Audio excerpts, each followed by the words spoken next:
Vamos a orar. Padre Celestial, te pido en esta mañana que tú nos guíes, Señor, que nos des tu dirección, que nos hables por medio de tu palabra. Y te lo pedimos, Señor, en el nombre de Cristo Jesús. Amén. Carlos tenía un problema. Su mesa tambaleaba. Y alguien le dijo que podría componer la mesa usando un martillo. Así que tomó el martillo y empezó a golpear la mesa. Primero golpeó las patas y la mesa seguía tambaleando. Luego golpeó la parte de encima de la mesa y todavía era inestable. Y por fin, ya no sabiendo qué más hacer, golpeó el piso. Y pues, ¿qué sucedió? La mesa seguía tambaleando. Por fin dijo Carlos: yo creo que la mesa se está resistiendo al proceso. Pero por supuesto la culpa no era de la mesa. El problema estaba en que Carlos no usó el método apropiado para componer la mesa. Ahora, en este caso el resultado no fue tan grave. A fin de cuentas, ¿qué sucedió? Simplemente una mesa que seguía tambaleando. Pero la realidad es que en la vida nosotros podemos cometer el mismo error que cometió Carlos, pero con resultados mucho más graves. Porque podemos usar el proceso equivocado para acercarnos a Dios. Y eso puede tener consecuencias eternas. Si no sabemos cómo acercarnos a Dios de la manera adecuada, podemos terminar separados de Él para toda la eternidad. Pero eso no es lo que Él quiere. Y por eso Él nos dice en su palabra cómo podemos acercarnos a Él. Encontramos un gran ejemplo de una persona que primero trató de acercarse a Dios de la manera equivocada, pero luego llegó a conocer la manera correcta de acercarse a Dios. Y es el hombre al que conocemos nosotros como el apóstol Pablo. En su niñez y juventud, Pablo era conocido por su nombre hebreo, que era Saulo, la misma persona. Él llevaba el nombre del primer rey del pueblo de Israel, Saúl. Y pertenecía también a la misma tribu, la tribu de Benjamín. El joven Saulo fue muy religioso. Sus padres lo habían circuncidado según la ley al octavo día. De joven, Saulo había estudiado con uno de los maestros de religión más reconocidos de su tiempo.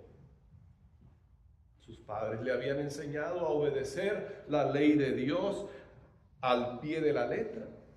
Y Saulo creía que lo había logrado. Saulo era muy estricto en obedecer, en seguir las reglas de su religión.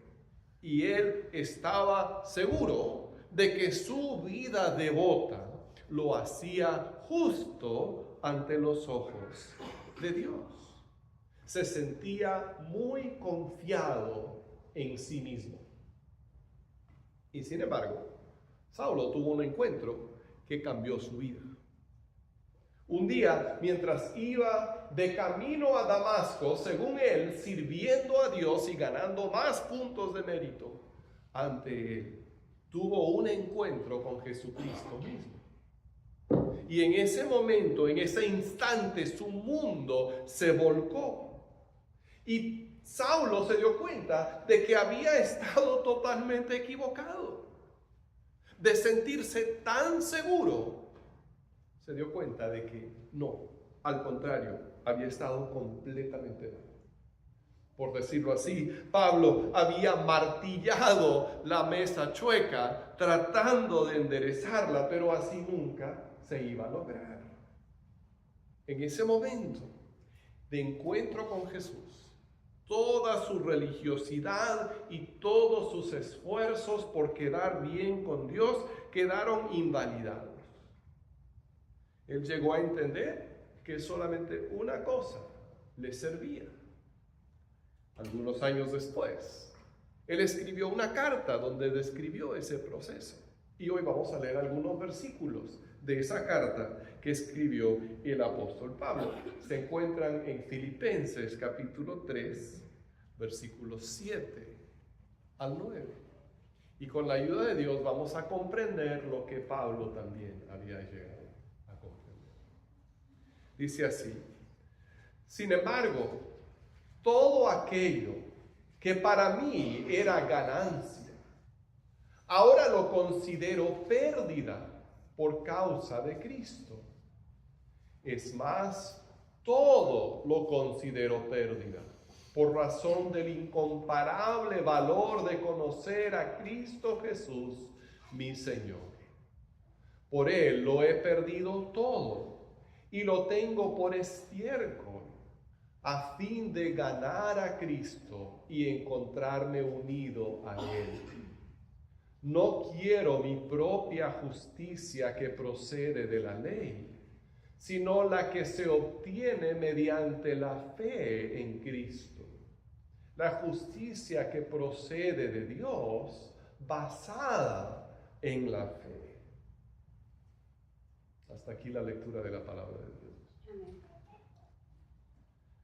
Pablo comienza contándonos de lo que parece valioso, pero no lo es. En esos primeros 2 versículos vemos que él va subiendo de tono mientras lo describe. Primero dice que antes lo había considerado ganancia, pero ahora lo ve como pérdida.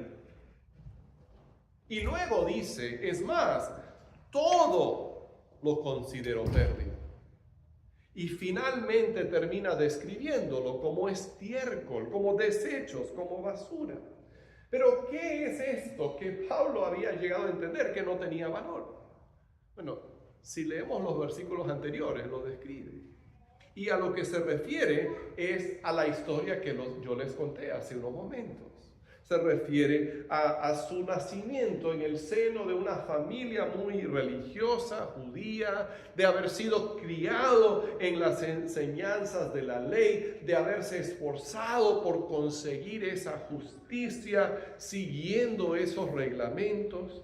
Eso era lo que él antes valoraba. Él decía, yo soy Saulo, yo soy seguidor de Dios, yo soy judío, yo estoy bien porque he sido escogido por Él, porque hago estas cosas, porque cumplo con la ley, porque fui circuncidado, porque guardo el sábado, porque no como los alimentos prohibidos, porque no hago y no hago y no hago y hago y hago y hago. Y su justicia se basaba en todas esas cosas.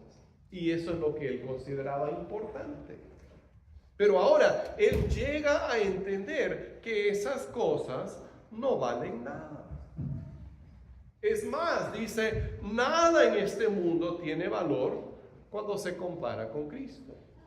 Por eso dice, todo lo considero pérdida. Ni la religiosidad, ni el dinero, ni la herencia familiar, ni ninguna cosa de todo lo que valoramos en este mundo en realidad tiene valor a comparación con Cristo. Existe un mineral que se llama pirita, y traje un pedacito de pirita conmigo hoy, no sé si lo alcanzan a ver. Este mineral no es muy valioso.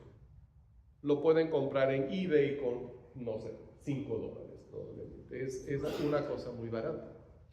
Pero si se dan cuenta, tiene una apariencia muy parecida a la del oro. Y se ha llegado a conocer como el oro de los tontos. Porque muchos mineros, al no conocer la diferencia entre el oro y la pirita, encuentran una piedra de estas y dicen, wow, encontré oro, ¿cuánto valdrá esto? Miles de dólares, y lo llevan al joyero, y entonces el joyero les tiene que decir, lo siento señor, lo que usted ha encontrado no tiene ningún valor. Es el oro de los tontos. Y se han dejado llevar por la apariencia nada más. Ahora, hay muchas cosas en esta vida que son como el oro de los tontos, que tienen una apariencia de valer algo, pero en realidad no tienen ningún valor. Y a nosotros nos va a suceder lo mismo que a esos mineros si ponemos nuestra confianza en estas cosas que parecen valiosas pero no lo son. Y no me refiero a las posesiones solamente, aunque podemos aplicar este principio a las posesiones. Cuando nos juramos nada nos vamos a llevar. Pero en el ejemplo de Pablo y en esta escritura estamos hablando de la religiosidad. Porque nosotros como seres humanos compartimos una tendencia. Todos los seres humanos alrededor del mundo son religiosos. Puedes viajar a cualquier país que tú quieras y vas a ver ahí rasgos de religión. Pueden ser religiones muy diferentes, pero cada pueblo tiene alguna religiosidad. Interesantemente, aún los pueblos que se autodenominan ateos, ¿qué hacen? Erigen enormes estatuas de sus líderes y les rinden homenaje. Porque en el corazón del ser humano existe esta necesidad de adorar a algo, de sentir que hay algo más allá de lo visible, algo sobrenatural, algo que sobrepasa nuestra simple existencia. Entonces la religiosidad es algo innato, pero el problema está en que en todos esos instintos religiosos lo que se ve es un constante esfuerzo del ser humano para llegar a Dios. Y entonces cualquier acto religioso, y estoy usando el término en un sentido negativo, cualquier acto religioso es algo que uno hace pensando que con eso va a complacer a Dios. Eso es lo que había hecho el apóstol Pablo. Creía que era por haber sido circuncidado, por haber obedecido la ley, estaba bien. Y hay que aclarar que Pablo estaba siguiendo la mejor religión del mundo, la mejor religión que existía en ese tiempo, porque se basaba en la revelación de Dios, en su palabra. No era una religión inventada por los hombres. Pero el problema estaba en que Pablo, como mucha gente en muchas partes del mundo, y quizás como algunos de nosotros también, creía que con su propia justicia, sus propias acciones, iba a poder agradar a Dios. Y entonces estaba confiando en un oro de los tontos. Ahora, en un momento vamos a hablar de lo que realmente vale la pena, de lo que realmente sirve. Pero primero tenemos que analizarnos a nosotros mismos para asegurarnos de no estar cometiendo el mismo error que había cometido el apóstol Pablo. Porque como él, podemos estar basándonos en la religiosidad para pensar que estamos bien con Dios. Algunas personas piensan que están bien con Dios simplemente porque se bautizaron en esta iglesia o en otra iglesia. Dicen, no, yo me bauticé, yo ya estoy bien, y confían en eso. Otros piensan que por hacer buenas obras, por hacer cosas buenas, han quedado bien delante de Dios. Dicen, cada día trato de hacer algo bueno para así acumular méritos, para que cuando llegue al cielo Dios me acepte. Otros dicen, yo he hecho grandes sacrificios para Dios, así que Él me tiene que aceptar. Pero ninguna de estas cosas es capaz de salvarnos. Y si tú dependes de lo que tú has hecho, entonces te pareces a la gente que construyó la Torre de Babel. Y estaban tratando de llegar al cielo por su propia cuenta. Y Dios destruyó ese intento y confundió sus idiomas para que no lo pudieran. Entonces, si la religiosidad no nos puede salvar, qué es lo que realmente vale la pena. Eso es lo que vemos en el versículo 9, donde Pablo dice: no quiero mi propia justicia que procede de la ley. ¿Te das cuenta de lo que está diciendo? Yo no quiero tratar de justificarme a mí mismo. No quiero decir, yo obedezco la ley y entonces yo voy así a llegar a Dios. No, dice, sino la que se obtiene mediante la fe en Cristo. La justicia que procede de Dios basada en la fe. Durante muchos años Pablo había tratado de ser justo según la ley. Y mucha gente hoy en día sigue con el mismo intento. Tratan de obedecer las leyes de Dios para ser justos delante de Él. Pero eso nunca puede funcionar. Nunca vamos a poder hacer suficientes cosas como para que Dios nos acepte. No podemos borrar la mancha de nuestro pecado con todas las buenas obras del mundo. Nuestra justicia no vale nada. Es como pirita, el oro de los tontos. Lo único que nos puede salvar es la justicia de Cristo. Jesús vivió la vida perfecta que nosotros no hemos podido vivir. Jesús cumplió a la perfección la voluntad de Dios.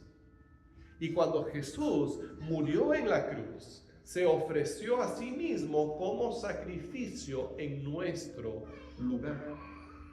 La justicia de Cristo está disponible para cualquier persona que deja de confiar en sus propios esfuerzos por salvarse y pone toda su confianza en Jesucristo.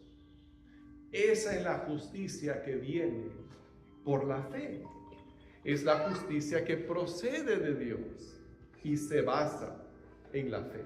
No es nuestra justicia, es la justicia de Cristo aplicada a nuestra cuenta. Todo lo demás es pérdida a comparación con ganar a Cristo. Y de esta manera podemos encontrarnos en Él. Cuando tú dejas de confiar en ti mismo y confías en Cristo, no te pierdes. Más bien, te encuentras a ti mismo. Entonces, si tú estás dependiendo de alguna clase de religiosidad para quedar bien con Dios, Jesús te invita hoy a dejar ese esfuerzo inútil y a poner tu confianza en Él. Confía plenamente en lo que Jesús hizo cuando murió en la cruz por ti. En lugar de tratar de resolver tu problema de pecado por ti mismo, entiende que Jesús ya lo resolvió y tú solamente tienes que arrepentirte y poner tu confianza en Él. Confiar en lo que Él hizo cuando murió en la cruz por ti.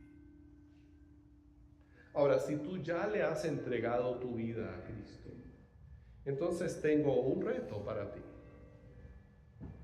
Y el reto es que hagamos de que nuestra meta este año sea conocer de Cristo para conocer a Cristo. Porque el apóstol Pablo se dio cuenta de que lo único que vale la pena en esta vida es conocer a Cristo. Y eso no es solamente conocer de Cristo, saber de Él, es conocer a Cristo. Nuestro lema como iglesia dice que somos en primer lugar una iglesia que aprende. Ahora, ¿qué aprendemos? La palabra de Dios, por supuesto, ¿verdad? Las enseñanzas que Dios nos ha dejado en la Biblia. Pero hay un riesgo en ese enfoque de aprender. Porque incluso podemos convertir el aprender de la palabra de Dios en algo religioso. Por ejemplo, podemos decir, tengo que leer la Biblia, entonces lo voy a hacer. Y no quiero, pero bueno, ni modo, tengo que. Y entonces lo hacemos, pero pensando, Dios, tú tienes que complacerte conmigo porque mira, estoy leyendo la Biblia. Y lo hemos convertido en un acto de religiosidad. En lugar de decir, Señor, yo te quiero conocer, a ver, enséñame más de cómo tú eres a través de esta Biblia. Podemos convertir algo que nos puede ayudar a conocer a Dios en un acto religioso y entonces hacemos un cortocircuito. Por eso quiero invitarte a que te hagas el compromiso con Dios de leer su palabra, pero no simplemente por cumplir, no simplemente como un acto de religión, sino con el propósito de conocer mejor a Dios en su palabra. Hace algunos meses les invité a hacer el compromiso de leer un capítulo del Nuevo Testamento cada día. Y ese compromiso no es conmigo, es con Dios. Pero quiero invitarles a continuar, a hacer eso, a volver a retomar ese reto si lo han dejado, pero con el propósito de conocer a Dios a través de su palabra. Hoy quiero lanzarles otro reto. Y quiero invitarles a hacer un compromiso ante Dios, a ser fieles este año en asistir a la iglesia. Hebreos 10:25 dice, no dejemos de congregarnos como acostumbran a hacer algunos, sino animémonos unos a otros y con mayor razón ahora que aquel día se acerca. En lugar de acostumbrarnos a no asistir a la iglesia, dice la Biblia, tengamos la costumbre de congregarnos. Pero aquí también, hermanos, tenemos que cuidarnos mucho de la religiosidad. Porque podemos igualmente pensar que si asistimos a la iglesia, entonces Dios nos va a dar nuestra palomita ahí en la tabla celestial y hemos acumulado más puntos. Pero déjame decirte que cuando tú llegues ahí al cielo y Dios esté decidiendo si dejarte entrar o no, Él no va a revisar tu asistencia a la iglesia para ver si entras o no entras, porque no nos ganamos el cielo de esa manera.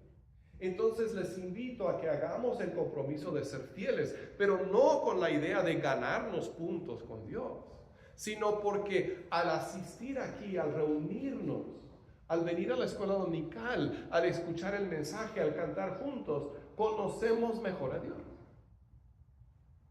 Y si no estamos conociendo mejor a Dios, entonces algo no está bien. ¿Hay algún problema? Porque leer la Biblia, asistir a la iglesia, no son cosas para cumplir. Son formas de conocer a Dios y de acercarnos a su presencia. Entonces en esta mañana te pregunto, ¿estás confiando en Pirita? ¿Estás confiando en el oro de los falsos, en tus propios esfuerzos? ¿O atesoras el oro verdadero de lo que Jesús hizo por ti? Y confías plenamente en Él. Si tú hoy te has dado cuenta de que necesitas poner tu confianza en Jesús, entonces te invito en un momento mientras cantamos a que pases adelante para que podamos orar juntos. Así podrás expresarle a Jesús tu deseo de estar unido a Él por fe. Y si tú ya has puesto tu confianza en Jesús, entonces quiero invitarte este año a crecer en esa fe, conociéndolo a Él mejor. Lee su palabra. Asiste a la iglesia, pero no por cumplir, sino con la expectativa de conocerlo mejor. Que nuestra meta este año sea conocer más de Cristo para conocer más a Cristo. Amén. Vamos a orar. Te damos gracias, Padre Celestial, por la enorme gracia que tú nos has demostrado. Que sin merecerlo tú enviaste a Jesús a tomar nuestro pecado y dar su vida por nosotros en la cruz. Y te pido que nos ayudes, Señor, a entender mejor lo que eso significa y a crecer en nuestra confianza en Él. Que podamos ser hombres y mujeres que conocen de verdad a Cristo que lo aman cada día más, porque solo así podremos también darlo a conocer. Gracias, Padre, en el nombre de Jesús.